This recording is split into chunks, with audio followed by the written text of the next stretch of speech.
नमस्कार दर्शक बंधु ए मधुओं आसला बड़ खबर कौन बड़ खबर राज्य सरकार जब पूरा डिटेल सहित जाना देखो लिखाई कि राज्य अबकारी नीति 2025-26 चिठा अनुजाई प्रस्ताव बैठक मांडिया या मद तो जो मद या मांडिया ही मद या राज्य सरकार निजे डिक्लेयर करते आउ कौन लिखते देखो लिखाई कि एणिकी मांडिया प्रस्तुत हो मद ओडिशा बजार में उपलब्ध हो मांडिया बाजरा और अजातीय शस्यरू मद प्रस्तुत हो राज्य सरकार निजे डिक्लेयर करछंती।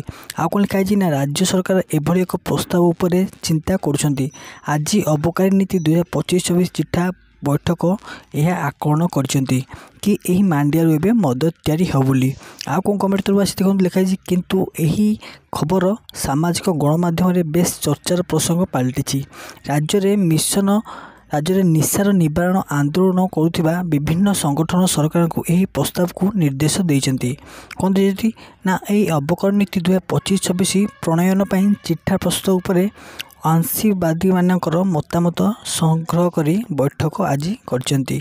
कौन अबकारी मंत्री पृथ्वीराज चौहान यही बैठक में अध्यक्षता करथिले बोली राज्य सरकार निजे डिक्लेयर करछंती। तो गवर्नमेंट तरफ आउ गोटे बड़ खबर आसी कौन ना जदि राज्य सरकार बड़ घोषणा करछंती मांडिया हेबो मद बोली मांडिया स्वास्थ्य प्रति देहर भल बोली से कहछंती एहार चाहिदा भी बेसी रही बोली राज्य सरकार निजे डिक्लेयर करछंती।